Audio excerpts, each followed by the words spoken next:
Dos cafés para tres. Todos los miércoles de 22 a 24. Dos cafés para tres. Producción artística y multimedia, Marcelo Caputo. Producción general y conducción, Mario Sarli. Dos cafés para tres. Hoy vamos a hablar con un hombre comprometido socialmente, comprometido con las fragilidades humanas y también, al mismo tiempo, con las capacidades de recuperación que todo lo frágil tiene, ¿no? Y él se ha ubicado en una posición desde ser operador de la psicología social, en contextos que habilitaba la palabra a través de los grupos, generando intercambios que saque aquello que estaba guardado y que por sus características, por su modo de trabajar, siempre generando empatía. Quizás esta sea la condición más visible de Osiris Russo, que desde Paraná, como profesional que integra el centro integrador para personas en situación de calle y vulnerabilidad social, así como desde la Dirección General de Salud Mental de la provincia, este hombre, mitad argentino y, en verdad, sí, mitad argentino y no digo la otra mitad venezolano, pero esa mezcla linda de venezolano y argentino. Muy bienvenido, Osiris Russo. ¿Cómo estás, Mario? ¿Cómo te va? ¿Cómo están todos por ahí? Estamos muy bien, con muchas ganas de charlar contigo. Te he presentado como este hombre que sos, ¿no? Y que te he conocido cuando teníamos cabello. Y desde entonces has trabajado y seguís trabajando incansablemente. Te voy a presentar a quien está acompañándome en Concordia, en el estudio del ET15, Guillermo Ruibal, que te saluda. Muy buenas noches, bienvenido, qué gusto, qué placer de tener esta posibilidad de compartir esta charla de Dos Cafés para Tres con este tema tan importante. Así que en nombre de todo el equipo también le damos la bienvenida, un gusto de tener un gran profesional aquí en esta charla en especial. Un placer, Guillermo, el gusto es mío. La verdad que el título del programa es muy particular, muy sui generis. Claro. Y de verdad, en ese sentido, pues se trata de conversar, ¿no? Y ir desarrollando lo que vaya generándose entre nosotros para ir también ilustrando a la audiencia y a aquel que lo necesite. Osiris, ya lanzados al intercambio y ponemos en conocimiento a la audiencia que hemos compartido un tiempo importante de actividades laborales en Paraná cuando formamos parte del Centro Huella, aquel centro señero, ¿no? En la provincia como órgano que atiende las problemáticas de adicciones desde la perspectiva ambulatoria. En aquellos tiempos comenzamos la tarea, quizás antes de Huella, estoy pensando que lo comenzamos antes de Huella, allá por el año 1990 y tanto. Sí, Mario. Contame esta atracción que tenemos los que trabajamos en el ámbito de la salud mental por acercarnos al dolor y al mismo tiempo conservar un entusiasmo de poder transformar ese dolor y que aquello se modifique y llegue a otros estados, ¿no? De mejoría, de salud y también de alegría. ¿Cómo viene siendo ese proceso desde tu faz profesional para hacer contacto con las penas del hombre, con las penas sociales y a la vez empujar hacia las mejoras? Bueno, Mario, yo creo que el principal, o nosotros más bien, creemos que el principal ingrediente de esto está en la empatía. Digo esto porque esa construcción y esa gran herramienta que tenemos los seres humanos es muy importante, además de visibilizarla, ponerla al servicio de otro. Y cuando hacemos ese pasaje, nos damos cuenta de que vamos acompañando procesos donde cumplimos de alguna manera funciones continentes, pero también en relación a las dificultades y a los problemas de salud o de los procesos de salud y enfermedad, pero también pensando en que todo eso puede tener también, con nuestras intervenciones, otras líneas y otras expectativas más pendientes a los cambios, ¿no? Entonces creo que también esa empatía debe ir acompañada de una dosis muy importante de entusiasmo para poder resonar con el otro, ser solidario, y cuando acompañamos también la compañía se hace mutua, y desde algún lugar también nosotros en ese intercambio también somos contenidos, por supuesto guardando también las distancias y los roles, pero son procesos que en general tienen que ver con la mutualidad y con el vínculo fundamentalmente. Claro. Bien, bien. Bueno, una definición que va más allá del campo profesional, ¿no? Lo pensaba mientras lo ibas desarrollando, Osiris, y digo, ¿cuántas personas hay que, si bien no transitaron los contextos universitarios, los contextos de una formación específica, llevan en su vida esta condición empática para hacer algo por otros y desarrollan actividades que promueven un efecto sanador, saludable, continente, como bien lo decías, y que gracias a eso se producen cambios, ¿no? ¿Lo pensás como lícito esto de ir más allá del campo profesional y pensarlo en hombres y mujeres que por tener esta condición de preocupación por el otro y solidaridad despliegan actividades para hacer el bien a otras personas? Sí, además de eso, también me quedé un poco pensando en cuando hablabas de las universidades, ¿no? Y con las construcciones que se van generando en los diferentes ámbitos, en los diferentes grupos humanos, porque no es lo mismo una práctica en salud mental comunitaria, por ejemplo, que se desarrolle en el litoral del país con determinadas características y con determinada franja etaria o grupo, que por ejemplo esa intervención se puede hacer por ejemplo en el Chaco o en otros lugares de la Argentina.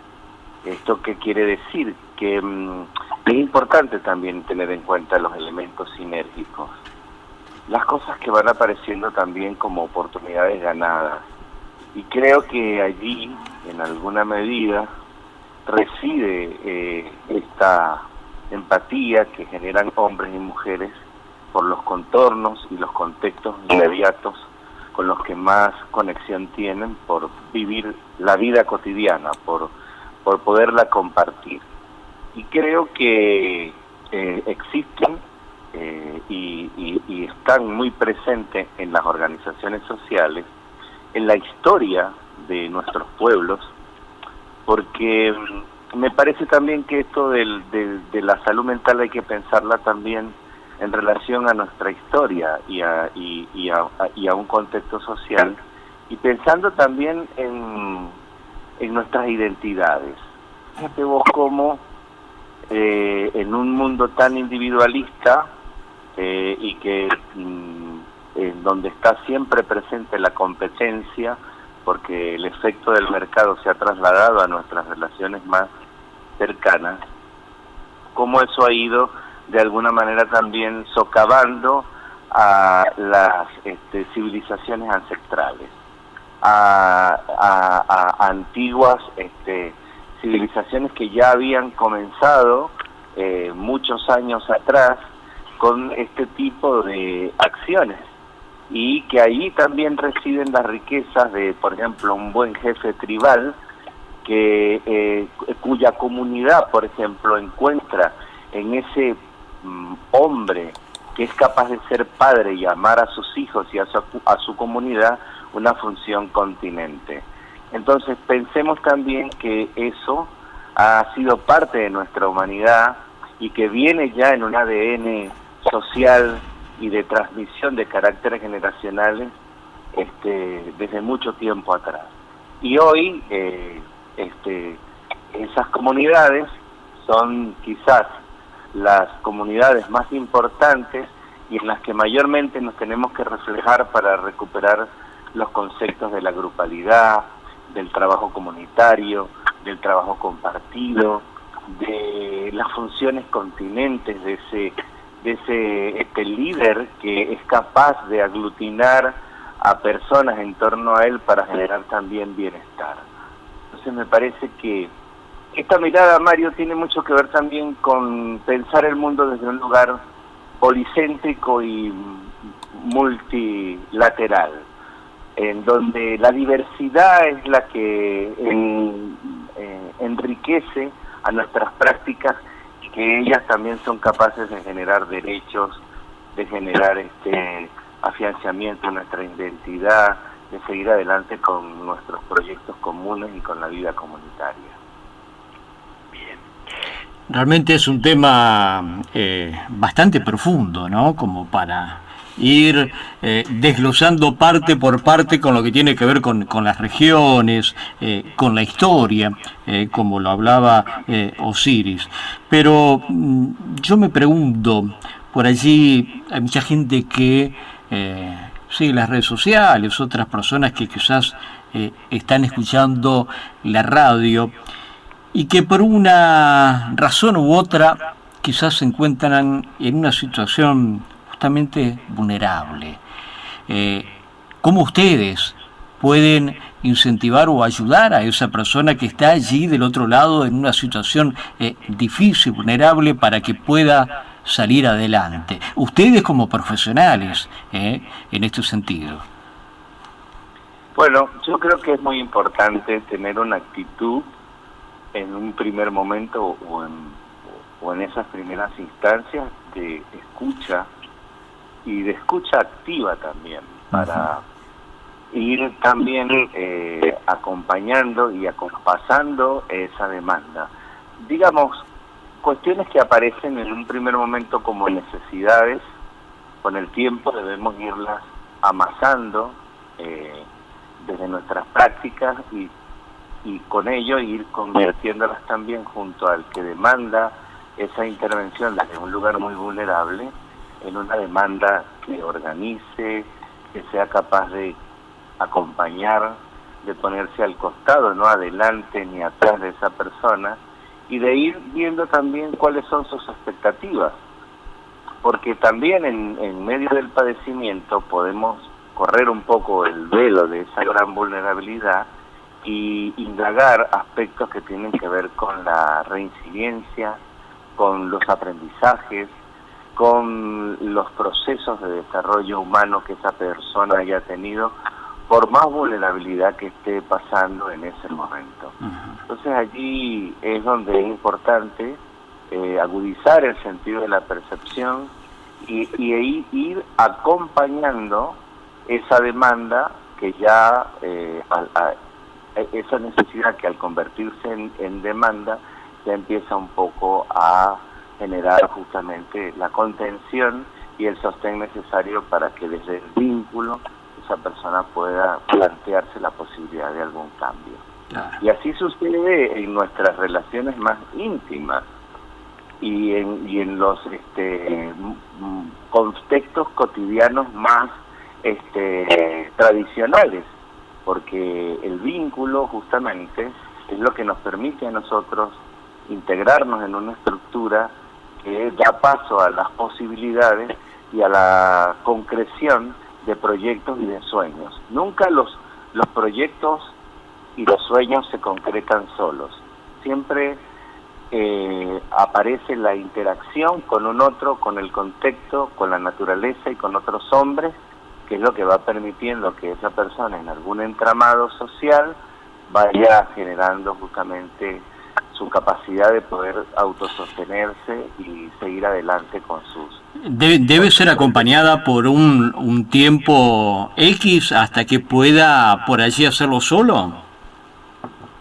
Claro, pero nunca es solo, porque siempre, por ejemplo... Claro, digo acompañando, pero en cierto momento, cuando ya salió adelante, logró su emprendimiento, lo que fuera, ¿puede continuar solo o siempre debe estar acompañado de un grupo o de un sostén?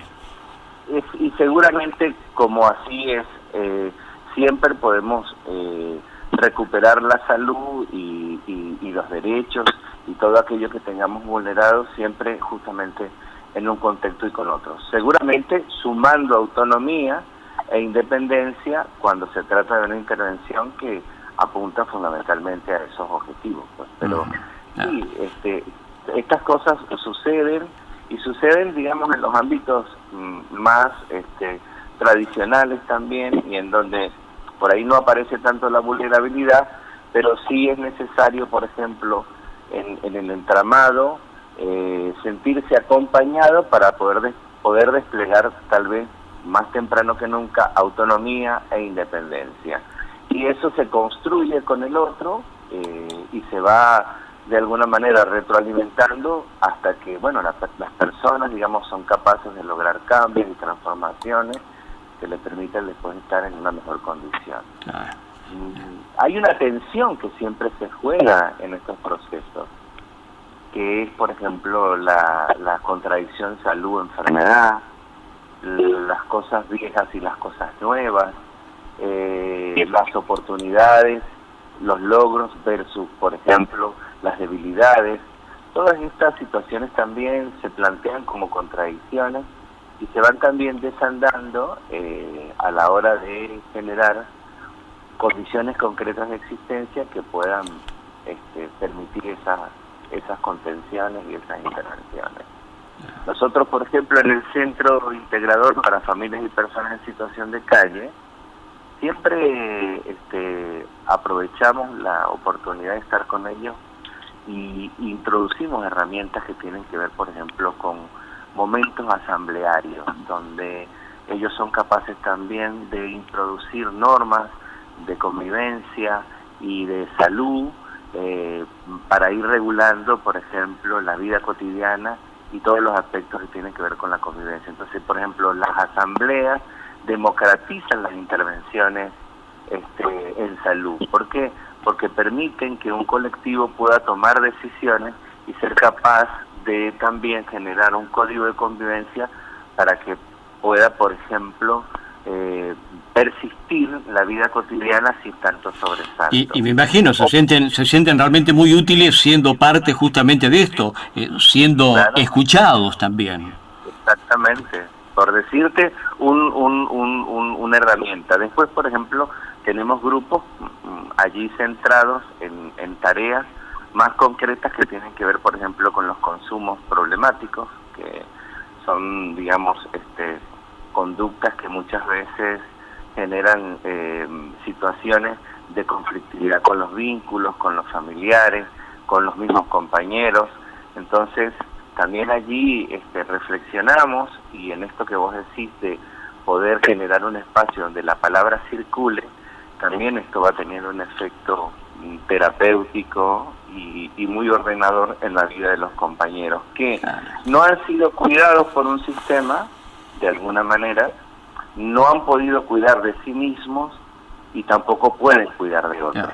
Entonces, en este sentido yo los aplaudo porque me imagino una persona en situación de calle, allí en un rincón, debajo de un árbol, contra una pared, viviendo de la limosna de la gente, sin ser escuchado y muchas veces maltratado, que tengan un espacio donde puedan ser escuchados, donde ellos puedan expresarse, donde puedan hablar en armonía, tener sus códigos de convivencia, me parece realmente fantástico. No sé, Mario, ¿qué opinás?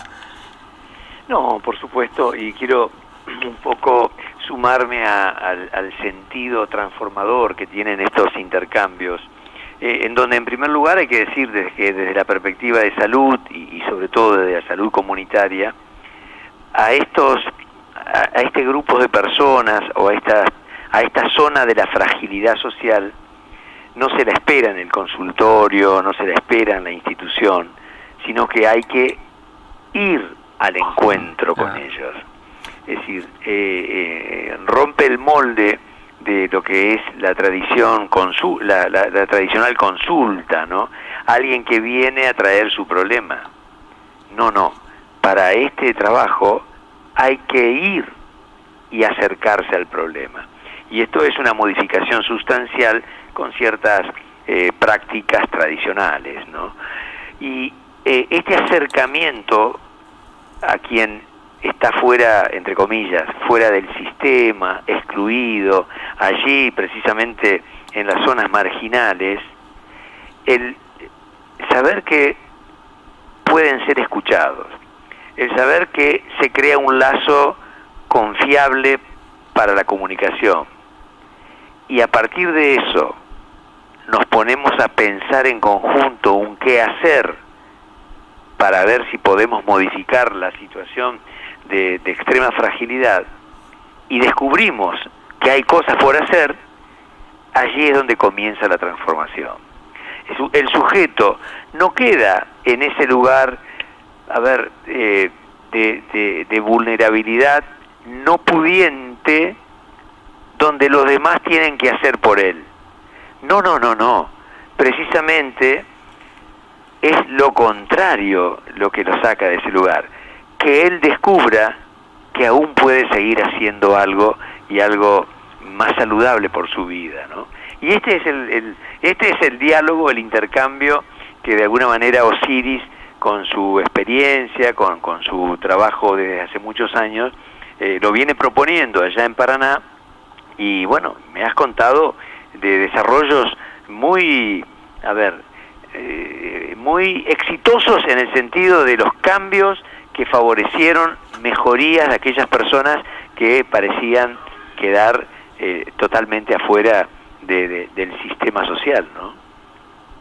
Claro, del contrato social, justamente porque hay un contrato social. Ese contrato social, cuando se rompe, implica, por ejemplo, la pérdida de los derechos, la capacidad, por ejemplo, de sentirse incluido socialmente, de ser una persona capaz de poder autosostenerse con un trabajo, con algún proceso creativo que implique justamente poder tener esas posibilidades. Y pensar, por ejemplo, en las intervenciones desde ese lugar también es muy importante. Por ahí decía tu compañero cuestiones que tenían que ver, vos decías cuestiones que tenían que ver con contextos más tradicionales, más acartonados. Ya sabemos que existen, pero están un tanto determinados para aquellos que pueden, que tienen capacidad económica de poderlo hacer, de poder tener una casa, un lugar que justamente cumpla esas funciones también de continencia. Pues hay otros que no tienen lo principal, que es poder tener un lugar que les permita referenciarse. Y en esto también es importante, en esta cuestión de resonar con el otro y con el más vulnerable, justamente, también tener una actitud referencial. ¿Qué significa eso? Bueno, que también nosotros tenemos nuestras limitaciones, pero sabemos de un entramado que es capaz de poder, por ejemplo, incluir a un compañero en un dispositivo que le permite encontrarse con el arte, tener una atención concreta en un centro de salud para monitorear sus procesos de salud y enfermedad, sus problemas físicos. Me parece que también no hay que perder la perspectiva de pensar estas intervenciones en un marco de la salud pública. Y cuando hablamos de salud pública, hablamos justamente de una perspectiva que implica conocer la ecología humana de esa persona, referenciarse en esa ecología humana para también pensar otros escenarios y otros contextos de posibilidades en relación a la salud. Y fundamentalmente en esta cuestión de la salud pública, que tiende más a integrar, a ver al sujeto en su contexto social y en su mundo de determinaciones y permitir que este tipo de situaciones fluya en el sujeto, ¿no? También teniendo esta mirada. Y por ejemplo, las intervenciones tradicionales muchas veces fragmentan, son como muy lineales, y hay algo que nos ha hecho mucho daño en términos, digamos, de aprendizaje, que es el conductismo. Esta manera, digamos, de posicionarse desde un lugar que tiene que ver con el saber y con el poder, y ello también limita mucho las posibilidades de que el otro se empodere, de que el otro sea capaz de autogestionar sus propias necesidades, porque al fin de cuentas el sujeto como sujeto activo es un sujeto que es capaz de poder activarse y poder autogestionarse para estar en mejores condiciones. Entonces, bueno, creo que con esta mirada de mayor apertura, como lo decía al principio del programa, hay una tensión en el orden mundial que tiene que ver con la diversidad versus el individualismo. Y esta es una gran contradicción que nos atraviesa a todos. Aquellos que piensan de esa manera, digamos, hoy han, en el contexto social, boicoteado un modelo sanitario como el que tenemos en la Argentina, sectorizando fundamentalmente la salud y concentrándola más en manos de muy pocos y dejando afuera a muchas personas. Entonces, creo que nosotros tenemos que irnos, hacer un pasaje hacia otra mirada que tenga que ver justamente con todas estas sinergias que tenemos, todas estas herramientas que tenemos a partir de la comprensión de esas diferencias y de la aceptación de la diversidad por encima del individualismo. Te escuchamos, Mario. Bueno, realmente es toda una definición de estrategias de abordajes sociales, es toda una definición de una actividad volcado desde lo público a romper estas tendencias y esta bien llamada tensión, como nombrás, Osiris, entre una sociedad que puede mirar y hacerse cargo de las flaquezas que esta producción socioeconómica, política provoca, o bien aquellos que miran para otro lado, ¿no?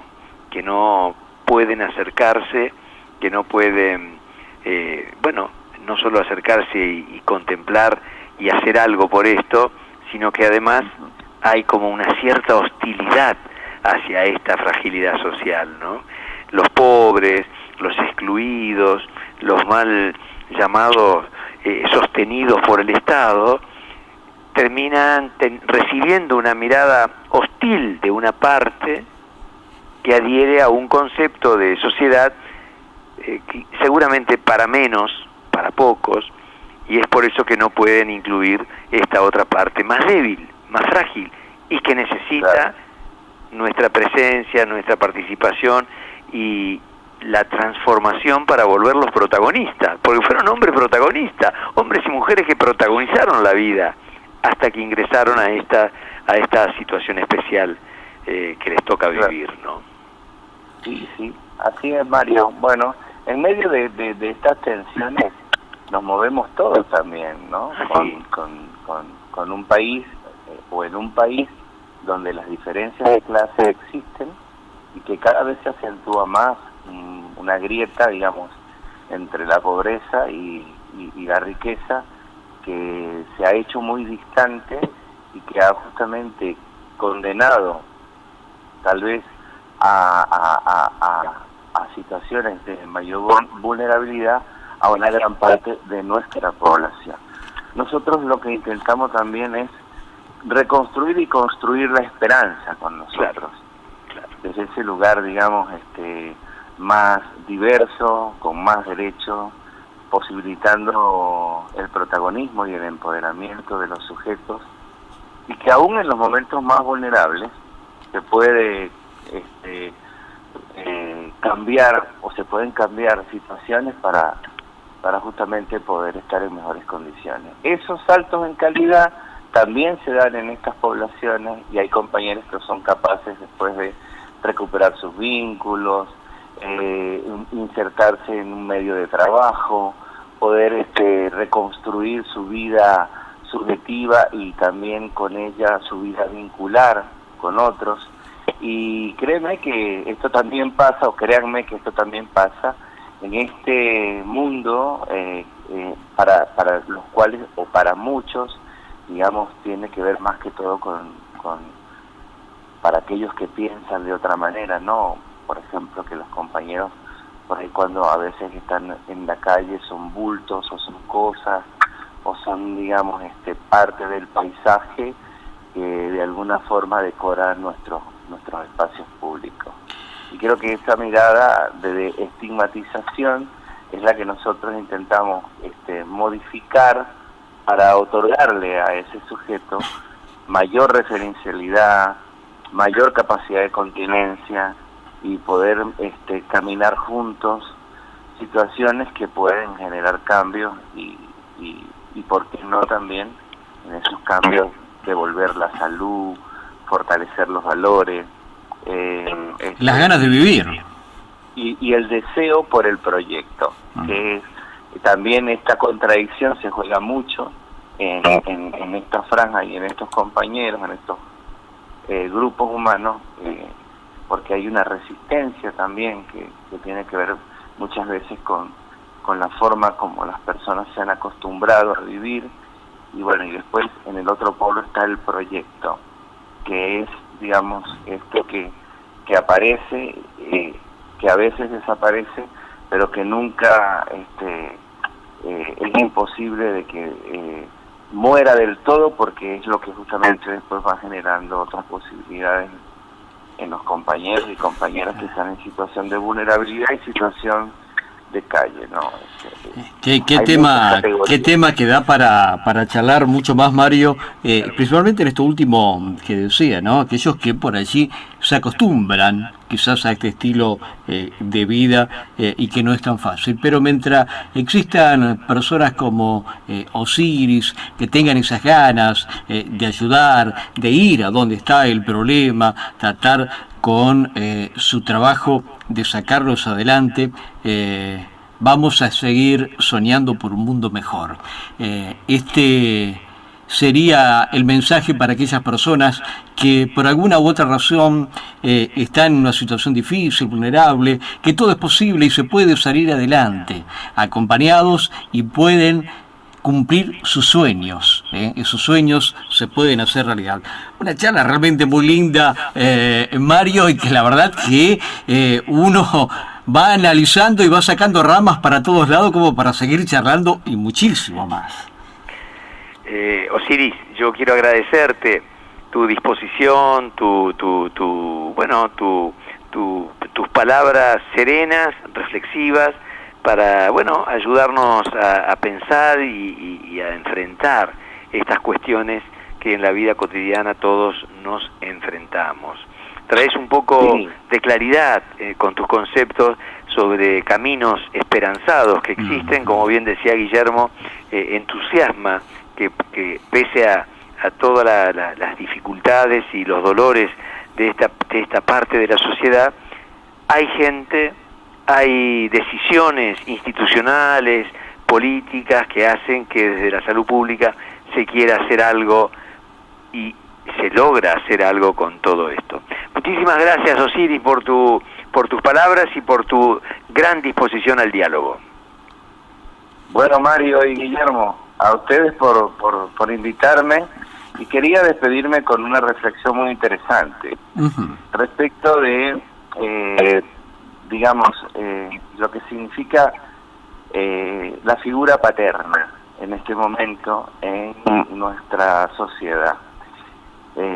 Como decía antes, un gran tema para poder fortalecer y trabajar es esto, ¿no? De ser, o sea, de ser padre, que en este caso, por ejemplo, yo soy padre de una hija, pero esta paternidad, digamos, me parece interesante que puede dar muchos frutos y puede acompañar muchos cambios en el mundo, cuando, por ejemplo, sentimos que este padre o este rol puede ser capaz de ejercerse desde el amor. Y creo que un buen padre, por ejemplo, o buenos padres, por ejemplo, en esta sociedad es lo que estamos, digamos, reclamando, para que logremos cierto balance con otros sectores de nuestra sociedad, como por ejemplo son los sectores que están reivindicando derechos en el mundo femenino, y este buen padre que aparezca siempre y que tengamos siempre sea capaz de amarnos para que nosotros después podamos amar a nuestros hijos y nuestras futuras generaciones. Me parece importante poner también la mirada en esta posibilidad que tenemos de ejercer la paternidad desde algún lugar, pero con amor. Qué lindo realmente este último mensaje. Osiris, una vez más, muchísimas gracias por haber sido parte de este 2 Cafés para 3 en la noche de hoy. Todo el equipo del programa envía un saludo muy pero muy grande allí en la ciudad de Paraná, en la capital de la provincia de Entre Ríos, y muchísimas gracias por compartir estos conocimientos junto a todos nosotros. Bueno, muchachos, a ustedes, un abrazo grande. Chao, buenas noches. Buenas noches, Osiris. Chao, Mario. Chao, Guillermo. Chao, buenas noches. Muchísimas gracias. Qué lindo. Y es un tema que da para charlar mucho más, como te decía Mario, porque son distintas cosas. Hay muchas problemáticas, ¿no? Con el tema de tanta gente vulnerable, tanta gente que necesita y que se encuentra en situaciones difíciles en la calle. Yo sé que seguramente en otra oportunidad vamos a continuar hablando de temas relacionados a esto que charlamos en la noche de hoy. Interesante. Con toda seguridad vamos a seguir proponiendo para que con nuestra audiencia nos acerquemos a temas complejos, temas difíciles, con esa mirada esperanzada de los cambios, de las transformaciones, de las mejoras. 2 Cafés para 3. Todos los miércoles de 22 a 24. 2 Cafés para 3. Producción artística y multimedia, Marcelo Caputo. Producción general y conducción, Mario Sarli. 2 Cafés para 3.